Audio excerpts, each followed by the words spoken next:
Hello. Hey man, Hey guys, how are you? how's it? Good, good. How are you? Everything is good. It's a nice wall you have Once, there. yeah, people tell me about it a lot, so it looks nice. How you doing? Everything is good. How is everything with you?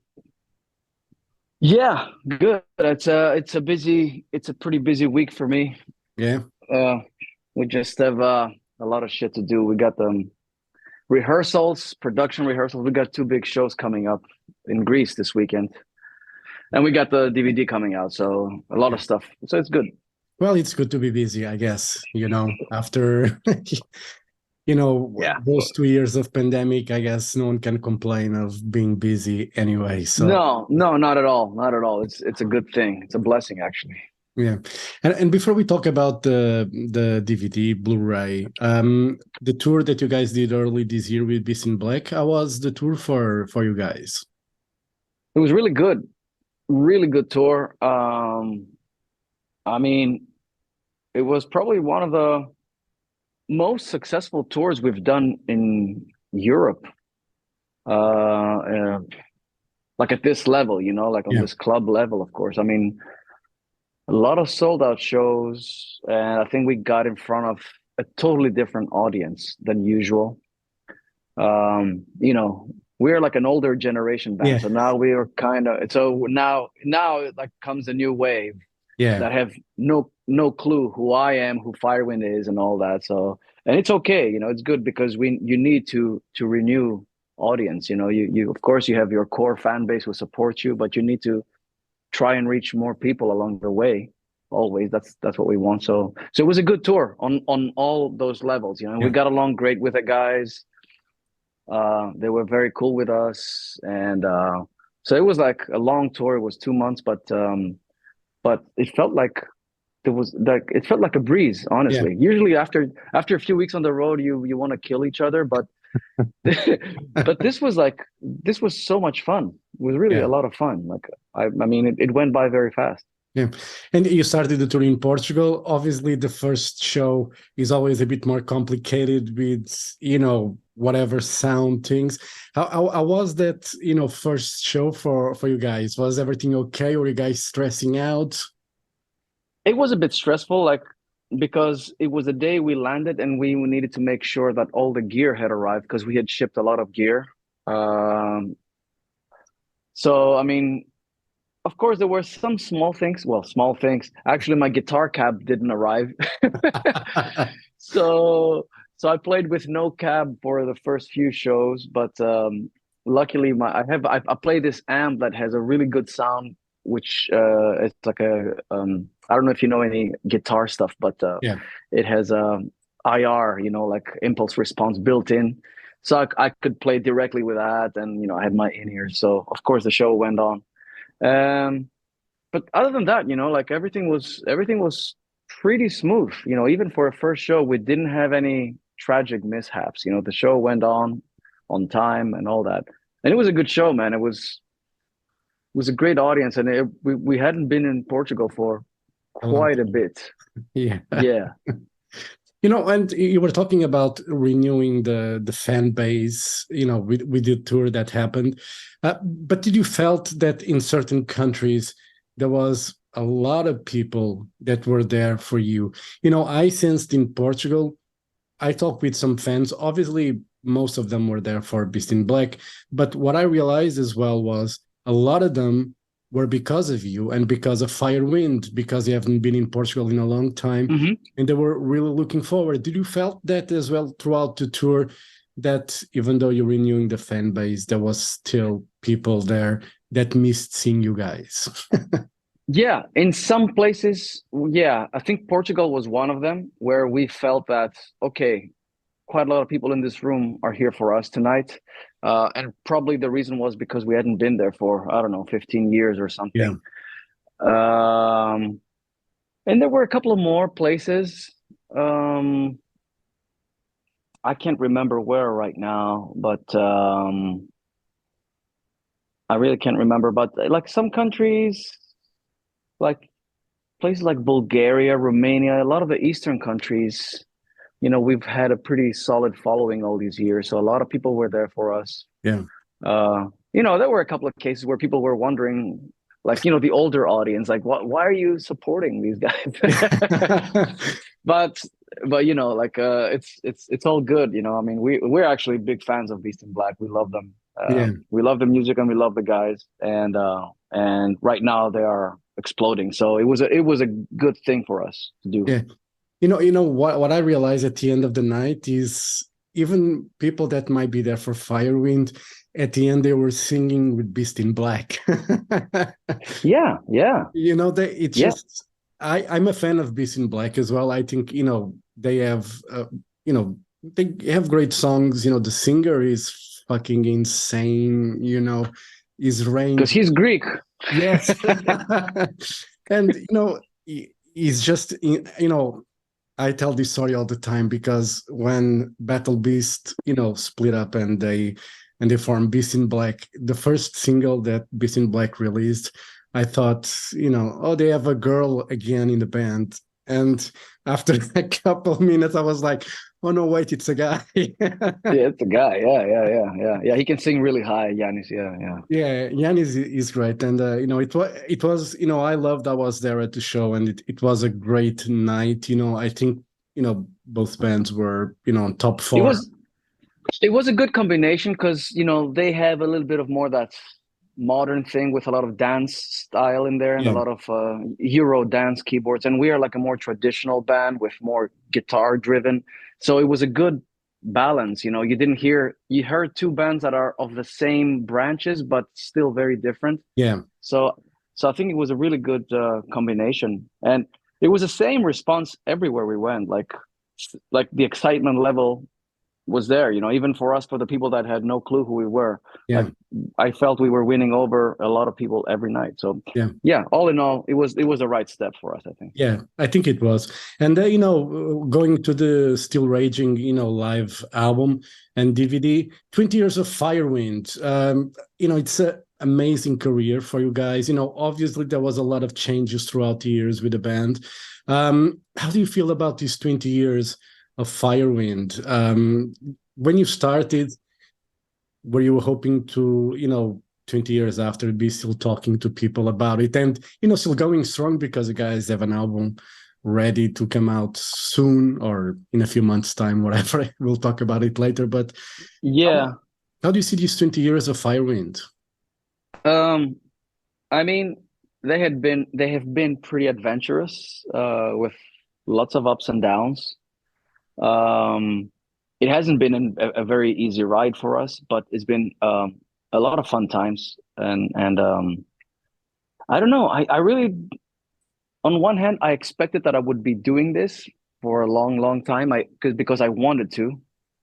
So I kind of envisioned that I will be doing this, but there were many times where I was kind of like thinking, well, maybe this is it.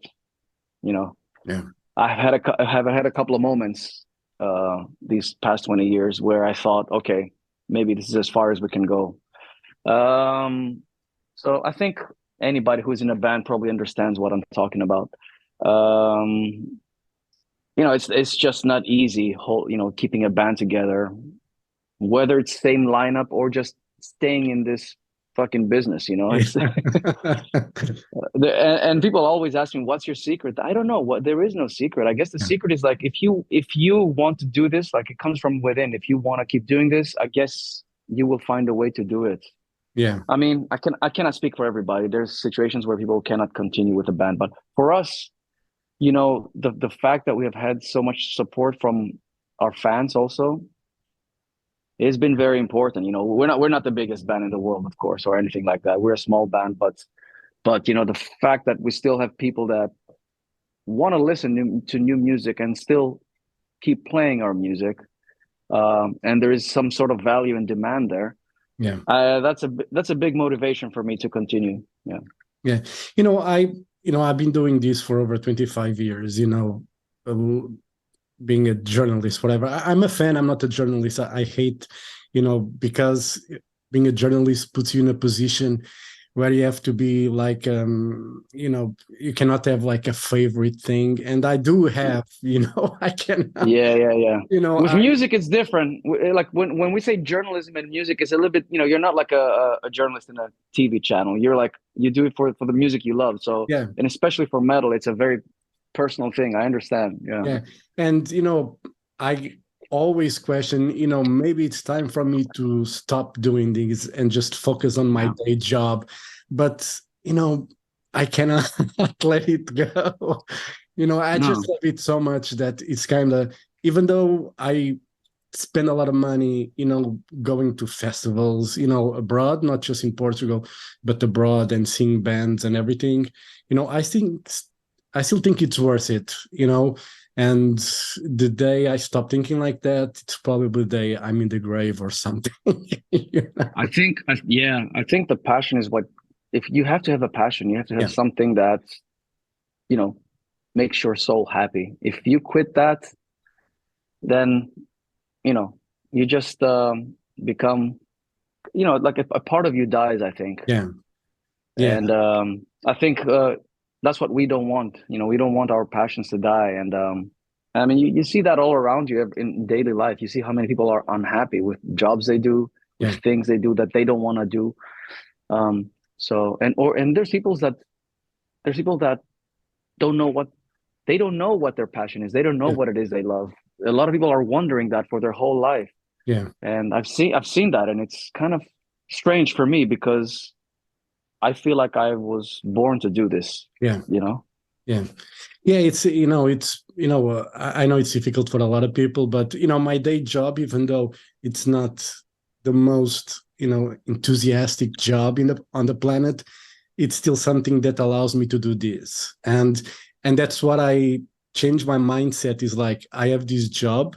It's not the best job in the world, but it pays well enough for me to be able to have this side gig, so to say, Yeah, yeah, doing something that I love and watching the bands that I love. So, you know, I have to find the positives in something and then just go with it, cling into them and just, you know, hang in there. yeah, Otherwise, man. otherwise it's complicated. And the show you decide to record in the hometown of Firewind, Thessalonic. I was, you know, how do you guys, was that show already planned like in advance to be recorded? Was something that just, you know, the chance happened? How was the preparation for that? Yeah, there was no preparation. There was no, sorry, there was no plan to record or film. It was just the two shows we did, Thessaloniki and Athens. It was like a weekend in Greece, and it was a 20th anniversary. That was basically the whole celebration. And you know, this was also a little bit after pandemic, you know. Yeah, So these were like the first two shows basically that we did. Not the first two shows. We had done the tour in America, but in Europe we didn't do many. And this was kind of like the comeback shows. yeah, And we hadn't played in Greece for 5 years as well. Because the last time we played was 2017. And then we were supposed to play in 2020 with the album, but of course, you yeah, know, nothing happened. So anyways, these guys from this film company, who is a local film company, and we know them very well, and they filmed our DVD back in the day, the live premonition. yeah, So he gave me a call, and the director, and he said, "Hey, we can send our van with a crew down there if you want. We can film this." And originally, I thought it was a little bit of a silly idea. I'm like, why film like the same venue 15 years later? Like, what's the point? And then I realized there's a lot of points in this yeah, actually. We are a different band now. We have so much more catalog in our back. Um, you know, it's a 20th anniversary, of course. So we get to play a different type of set list than we did back then. And again, it's a hometown show. It's kind of like returning to the crime scene like 15 years later. And also like a little bit like a full circle, you know, 20 yeah, years afterwards. You know, I'm born and raised here in Thessaloniki, so it's kind of cool to return to my hometown to, yeah, you know, to do this. So there were a lot of points, and then I realized, okay, this is good. Let's do it.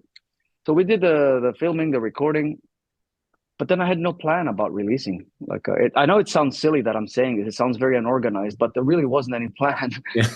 So but I had the good footage in my hands. I knew I had really good footage and really good recording. The band played great that night. So I put up a couple of videos on my YouTube channel. So that's when people started going, okay, so when are we getting this? When is it coming out? And because I didn't believe in DVDs or Blu-rays in 2023. I'm like, who even watches these things?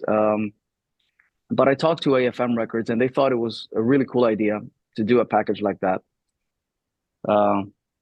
They thought that it would do well, it would be received well.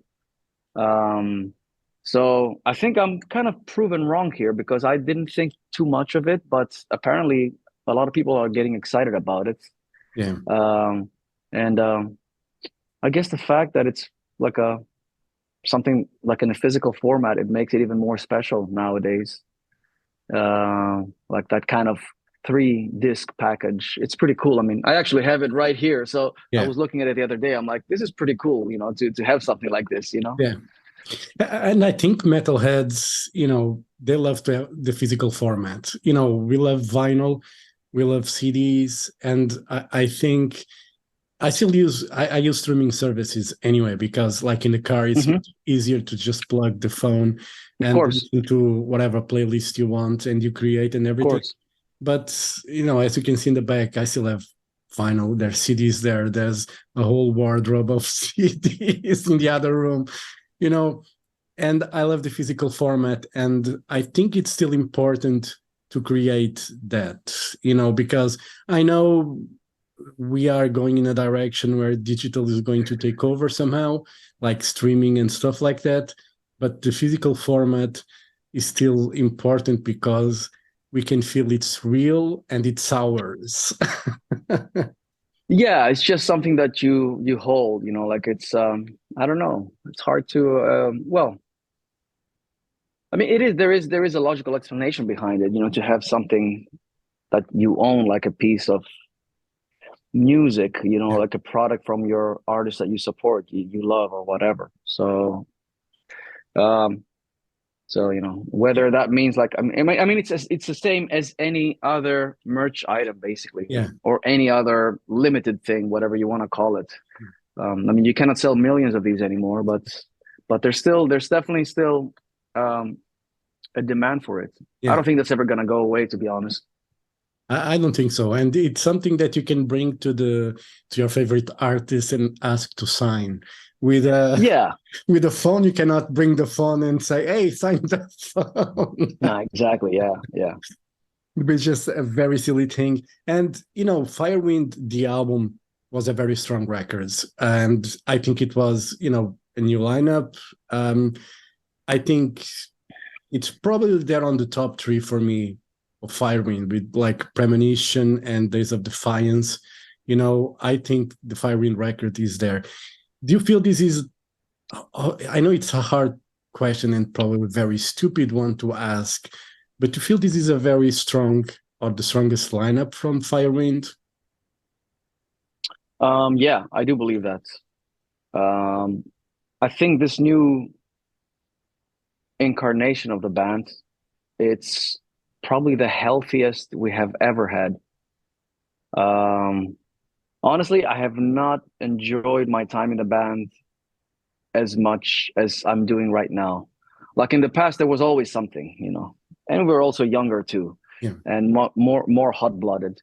But it was always something, always, But now I think, yeah, we're just really enjoying everything we do. We take all the steps together. The guys like really trust me with all the ideas and business stuff and all that. And especially Herbie brought like this new energy that we really needed. And for me, it's like a really good partner to have right now in the band. He's grown into a partner. I didn't want him to look at us just like as a session thing or like Yeah. a studio job or whatever. I wanted him to feel part of this, and he is a part of this.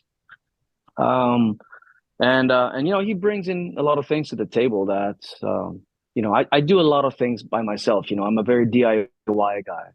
I run the band on a daily basis. I manage the band. I do all these things. So I'm in touch with all the people around us, all the team, Yeah. like the booking agents, the accountants, the travel agents, all the stuff. So everything goes through me. So, I mean, Herbie brings in a lot of ideas and things, and he's been helpful in a lot of areas, which is how a normal band should function. Yeah. Yeah. Yeah. I think it's important that, in a band, when you have small arguments and everything, after a while, it just becomes too much, and you're getting old, you don't want to have like a Yeah. stressful life. I mean, I can imagine for a band, it's stressful enough, like being 2 months on the road. As you were saying earlier, like sometimes you want to kill each other after a Yeah, couple yeah, of weeks. But, you don't need that after a certain age, I guess. You don't have the energy no, for that. You need to focus on mm, what's important, and that's your job as a musician, correct, to be the correct. So best. we're way past that, actually. So now we're just really enjoying this. Yeah, that's Really enjoying this while we still have the drive to build it up, because in a way it's like a new beginning for us. I know it sounds kind of strange after 20 years, but it is a new beginning.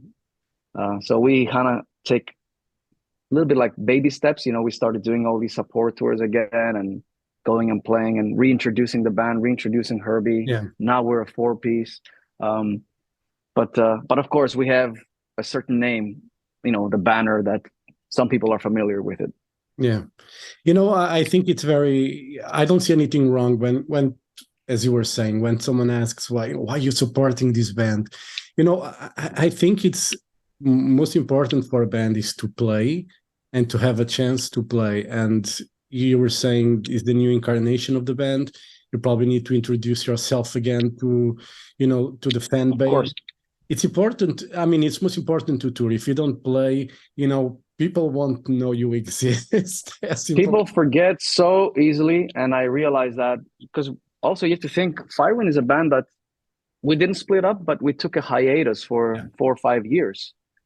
From 2013 to 17, we took a break from the studio, and we only came back like in 2016 and did like 3 or 4 shows just to try it out again.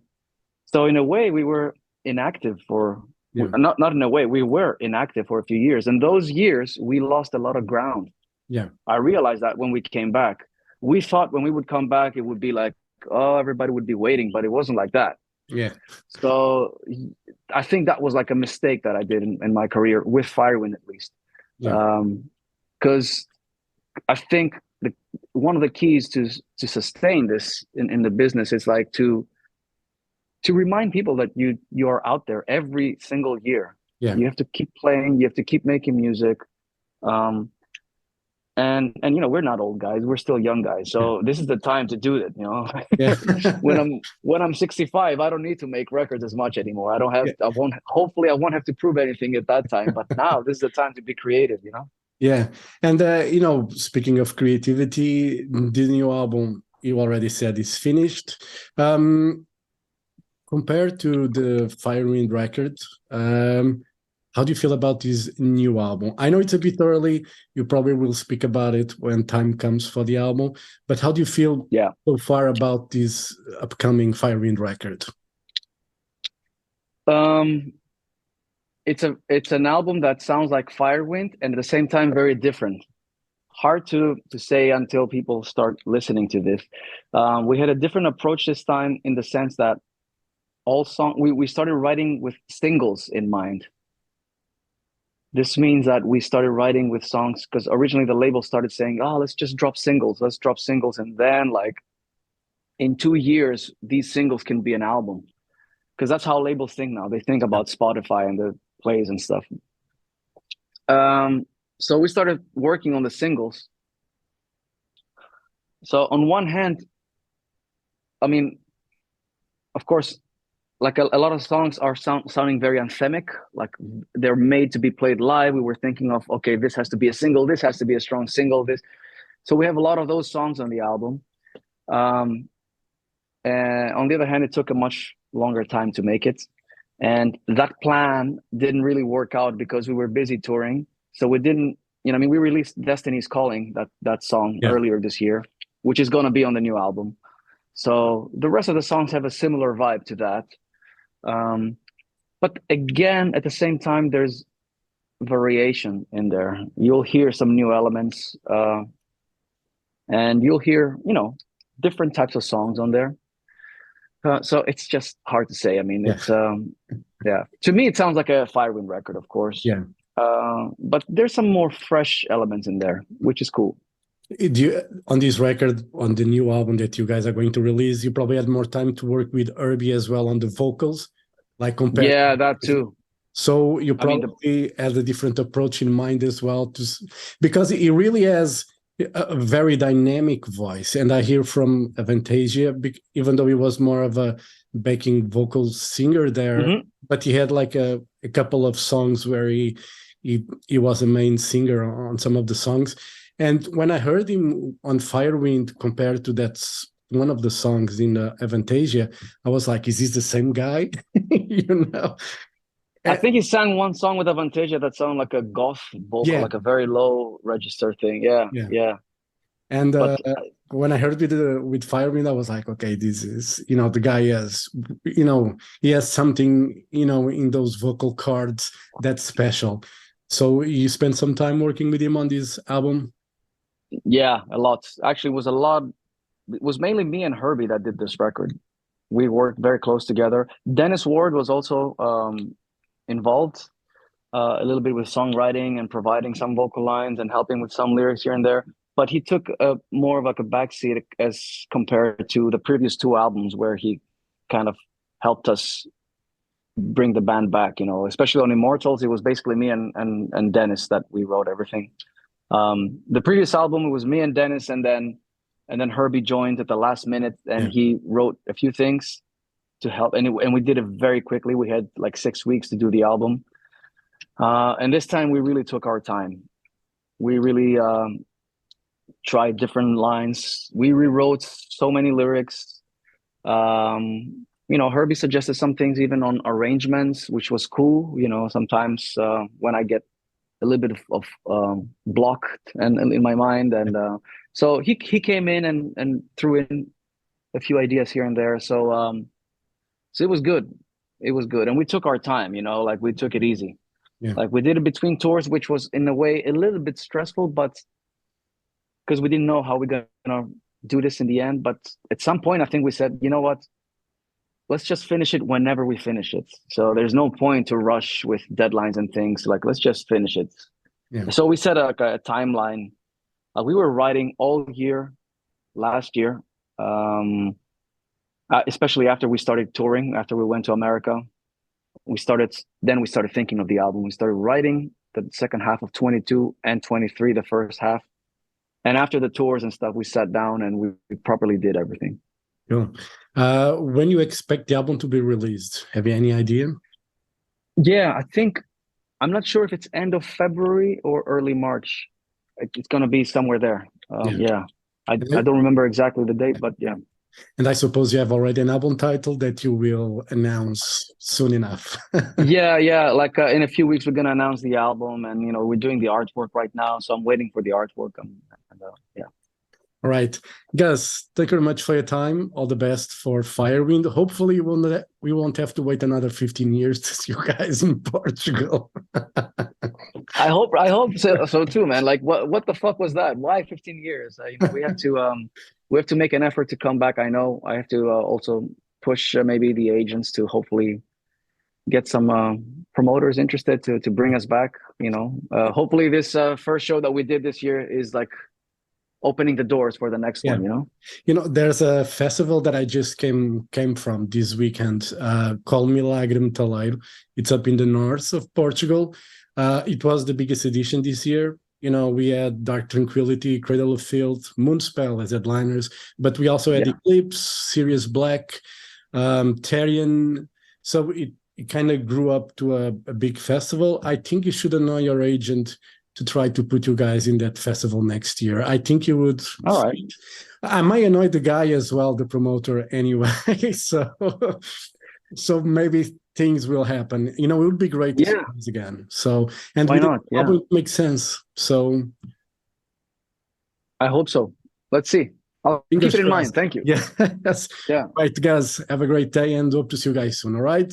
You too, my friend. Thank you. Thank you. Bye. Bye. Bye.